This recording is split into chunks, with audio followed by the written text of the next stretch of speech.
Hello दोस्तों, आप सभी का स्वागत है। दोस्तों हम लोग यहाँ पर सीडीपी के 10 क्वेश्चंस को डिस्कस करने वाले हैं। आप अगर चैनल पर पहली बार विजिट किए हैं तो सब्सक्राइब करके बेल आइकन जरूर दबा लीजिए। तो चलिए यहाँ पे हम लोग क्वेश्चंस को देखते हैं। यहाँ पे आपको राइट आंसर बताना है कि यहाँ पे इसका राइट आंसर क्या होगा। लास्ट में आप कमेंट करके जरूर बताइए कि आपने कितना करेक्ट किया, ठीक है। सबसे पहला क्वेश्चन हमारा है, बच्चों के बौद्धिक विकास की 4 विशिष्ट अवस्थाओं की पहचान की गई। तो आपको बताना है कि बौद्धिक विकास की 4 विशिष्ट अवस्थाओं की पहचान किसके द्वारा की गई है। एरिक्सन के द्वारा, पियाजे के द्वारा, स्किनर के द्वारा या फिर इनमें से कोई नहीं, ठीक है। तो आपको पता है कि कॉग्निटिव डेवलपमेंट यानी बौद्धिक विकास के बारे में पियाजे ने 4 अवस्थाओं को बताया था। तो यहाँ पे राइट आंसर हो जाएगा बी नंबर। तो यह 4 अवस्था कौन कौन सा था? तो सबसे पहला हो जाएगा संवेदीगामक अवस्था, दूसरा हो जाएगा पूर्व संक्रियात्मक अवस्था, तीसरा हो जाएगा संक्रियात्मक अवस्था और लास्ट में हो जाएगा चौथा औपचारिक संक्रियात्मक अवस्था, ठीक है। चलते हैं नेक्स्ट क्वेश्चन पे। वह स्तर जिसमें बच्चा किसी वस्तु एवं घटना के बारे में तार्किक रूप से सोचना शुरू करता है कहा जाता है। तो यह कौन सा अवस्था है जिसमें बच्चा तार्किक रूप से सोचना शुरू कर देता है? तो आपको पता है कि पियाजे ने 4 अवस्था दिया था संज्ञानात्मक विकास का, जो यहाँ पर है। तो सबसे पहला हमारा है संवेदन प्रणोद अवस्था, जो कि होता है 0 से लेके 2 साल या फिर जन्म से लेके 2 साल तक। दूसरा हो जाएगा पूर्व क्रियात्मक अवस्था, जो होता है 2 से लेके 7 साल तक।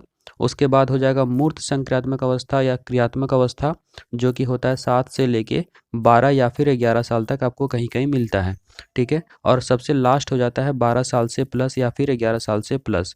तो दोस्तों यहाँ पे वह अवस्था जब बच्चा तार्किक रूप से सोचना प्रारंभ कर देता है, यह हो जाता है आपका बी नंबर मूर्त क्रियात्मक अवस्था।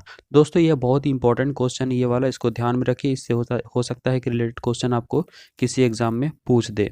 चलते हैं नेक्स्ट क्वेश्चन।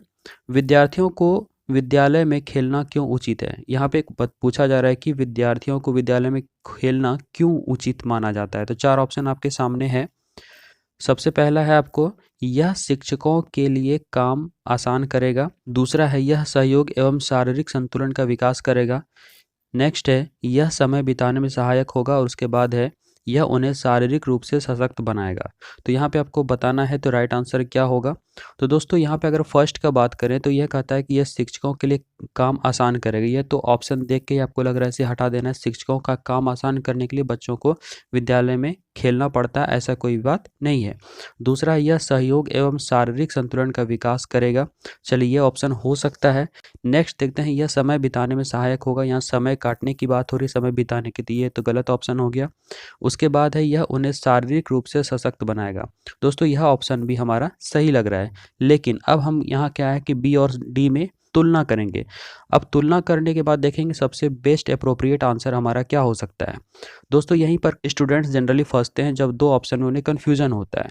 अब यहाँ पे देखिए, पहला है सहयोग एवं शारीरिक संतुलन का विकास करेगा।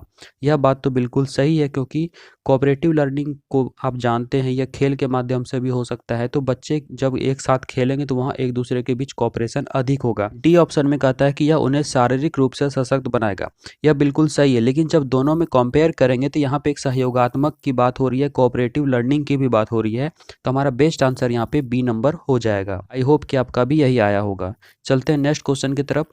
परिवार एक साधन है, तो परिवार कैसा साधन है? सबसे पहला है अनौपचारिक शिक्षा का, दूसरा है दूरस्थ शिक्षा का, तीसरा है गैर औपचारिक शिक्षा का, उसके बाद है औपचारिक शिक्षा का। दोस्तों औपचारिक शिक्षा वो होता है नियमतः जो शिक्षा जहाँ से लेना चाहिए अगर वहीं से वो शिक्षा ले रहे हैं तो वो औपचारिक शिक्षा होता है। और उसके अलावा आप अगर दूसरे सोर्सेज से वो शिक्षा ले रहे हैं तो वो अनौपचारिक शिक्षा के अंतर्गत आता है।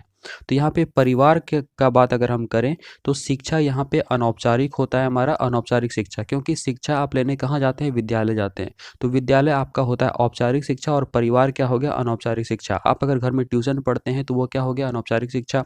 इंस्टीट्यूट जाते हैं तो वो क्या हो गया? अनौपचारिक शिक्षा। तो यहाँ पे हमारा राइट आंसर क्या हो जाएगा? फर्स्ट नंबर, अनौपचारिक शिक्षा। आई होप कि आपको समझ में आ गया होगा। चलते हैं नेक्स्ट क्वेश्चन। एक शिक्षक विद्यार्थियों में सामाजिक मूल्यों को विकसित कर सकता है। तो एक शिक्षक विद्यार्थियों में सामाजिक मूल्यों को कैसे विकसित करेगा? सबसे पहला है महान व्यक्तियों के बारे में बोलकर, उन्हें अच्छी कहानियां सुनाकर। नेक्स्ट है आदर्श रूप से वर्ताव कर। नेक्स्ट है अनुशासन की अनुभूति को विकसित कर। दोस्तों यह इतना इजी है, आप आसानी से इसका आंसर कर पाए होंगे। सबसे पहला बात है, महान व्यक्तियों के बारे में केवल बोल देने से क्या होगा? वह सामाजिक मूल्यों को समझ जाएगा। तो यह बिल्कुल गलत बात है। दूसरा, अच्छी कहानियाँ सुनाकर। केवल कहानी सुना देंगे तो उसमें सामाजिक मूल्य जो है विकसित हो जाएगा, ठीक है, ये भी गलत बात है। उसका नेक्स्ट है आदर्श रूप से बर्ताव कर।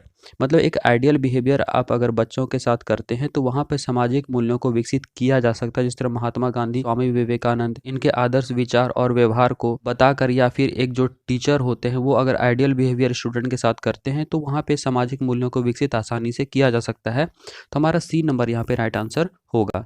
नेक्स्ट कहता है कि अनुशासन की अनुभूति को विकसित कर। अनुशासन की अनुभूति, देखिए अनुशासन जब भी होता है वो कि रूल रेगुलेशन से बॉन्डेड होता है, और बच्चों के लिए रूल रेगुलेशन एक निगेटिव पॉइंट होता है। उसमें बच्चा बंधा हुआ फील करता है, अपने आप को स्वतंत्र महसूस नहीं करता है, इसलिए ये वाला ऑप्शन हमारा नहीं होगा। तो राइट आंसर क्या हो गया हमारा सी नंबर।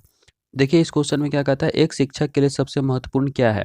कक्षा में अनुशासन बनाए रखना, एक सुवक्ता होना, तीसरा है विद्यार्थियों की कठिनाइयों को दूर करना, और नेक्स्ट है कक्षा में समयानुवर्ती होना, ठीक है, यानी पंक्चुअल होना। तो यहाँ पे देखिए सबसे इंपॉर्टेंट क्या होगा एक शिक्षक के लिए, तो यहाँ पे अनुशासन की बात हो रही है। तो अनुशासन आपको बताए थे कि ये रूल रेगुलेशन से बॉन्डेड होता है, इसलिए ये पहला ऑप्शन गलत हो जाएगा। दूसरा है सुवक्ता होना, केवल अच्छा वक्ता होने से कोई शिक्षक अच्छा नहीं हो जाता है, तो ये गलत हो जाएगा। नेक्स्ट है विद्यार्थियों की कठिनाइयों को दूर करना, बिल्कुल सही। आप जो भी स्टूडेंट्स के प्रॉब्लम्स हैं उन्हें आप दूर करते हैं तो आप एक अच्छे टीचर हो सकते हैं। एक शिक्षक के लिए सबसे इम्पोर्टेंट यही हो सकता है। तो राइट आंसर यहाँ पे हमारा हो जाएगा सी नंबर। और यहाँ पे केवल है पंक्चुअल होने की बात, हर एक शिक्षक को पंक्चुअल होना ही चाहिए। दोस्तों एक बात हमेशा ध्यान में रखिए, जब भी ऑप्शन को देखें तो वहाँ पे देखिए सारे ऑप्शन कहीं ना कहीं थोड़ा बहुत सही होता है, लेकिन सबसे मोस्ट जो अप्रोप्रिएट होता है वही हमें ढूंढना होता है। तो ये तो हमारा कॉमन है जो सभी शिक्षकों में होना ही चाहिए। यहाँ पे ये चीज़ जो है सभी शिक्षकों के लिए इंपॉर्टेंट है, विद्यार्थियों की कठिनाइयों को दूर करना। चलते हैं नेक्स्ट क्वेश्चन की तरफ। बचपन का सांप्रतिक दृष्टिकोण की मान्यता है। दोस्तों यहाँ पे सांप्रतिक वर्ड आई होप कि आपको समझ में नहीं आ रहा होगा, इसका मतलब हो गया सामुदायिक, ठीक है। बचपन का जो सामुदायिक दृष्टिकोण की मान्यता क्या है आपसे पूछा जा रहा है। तो पहला है बहुत तरीके से बच्चे प्राप्त वयस्कों के बराबर होते हैं। दूसरा है बच्चों को युवा प्राप्त वयस्कों के रूप में सबसे अच्छा माना जाता है। तीसरा है बचपन आधारित रूप से प्रतीक्षा अवधि है। और नेक्स्ट है बचपन वृद्धि एवं परिवर्तन की अनूठी अवधि है। दोस्तों आप अगर यहाँ पे ऑप्शन को देखे हैं तो आपको समझ में आ गया होगा इसका राइट आंसर क्या होने वाला है। सबसे बेस्ट ऑप्शन यहाँ पे आपका डी नंबर है, जिसमें कह रहा है कि बचपन वृद्धि एवं परिवर्तन की एक अनूठी अवधि है, ठीक है। तो इसका राइट आंसर क्या हो गया, डी नंबर। दोस्तों इस क्वेश्चन में कहा था असंगठित घर से आने वाला बच्चा सबसे अधिक कठिनाई का अनुभव करेगा। असंगठित का इंग्लिश में हो जाता है अनऑर्गेनाइज्ड, ठीक है। तो इसमें ऑप्शन क्या है, सुनिर्मित पाठों में, दूसरा है अभ्यास पुस्तिकाओं में, नेक्स्ट है नियोजित निर्देश में, और नेक्स्ट है स्वतंत्र अध्ययन में। दोस्तों ऑब्वियस है जिस बच्चे के घर में असंगठित वातावरण रहेगा, अनऑर्गेनाइज्ड मैनर में रहेगा, तो उस घर में वो अपने आप को अनकंफर्टेबल फील करेगा और वो स्वतंत्र महसूस नहीं करेगा। तो यहाँ पे क्या हो जाएगा इसका राइट आंसर, स्वतंत्र अध्ययन में, ठीक है। चलते हैं नेक्स्ट क्वेश्चन की तरफ। चरित्र का विकास होता है, तो चरित्र का विकास किस तरह से होता है? सबसे पहला ऑप्शन है इच्छा शक्ति द्वारा, दूसरा है नैतिकता द्वारा, तीसरा है वर्ताव एवं व्यवहार द्वारा, उसके बाद है ये सभी।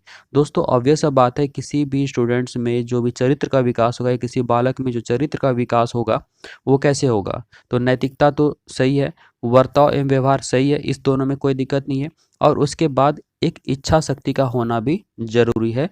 तो चरित्र का विकास उस बालक में स्ट्रांगली डेवलप हो पाएगा। तो यहाँ पे राइट आंसर क्या हो जाएगा, ये सभी, यानी कि डी नंबर। चलते हैं नेक्स्ट क्वेश्चन की तरफ।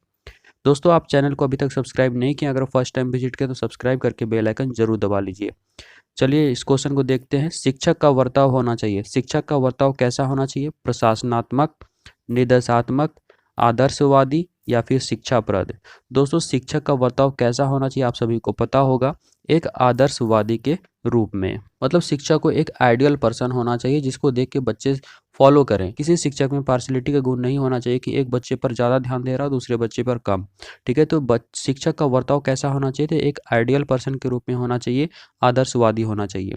दोस्तों आपने कितना करेक्ट किया कमेंट करके जरूर बताइए। चैनल को अभी तक सब्सक्राइब नहीं किया तो सब्सक्राइब कीजिए और अपने फ्रेंड्स में इसे शेयर कीजिए जो भी टीचिंग लाइन का प्रिपरेशन करते हैं। धन्यवाद।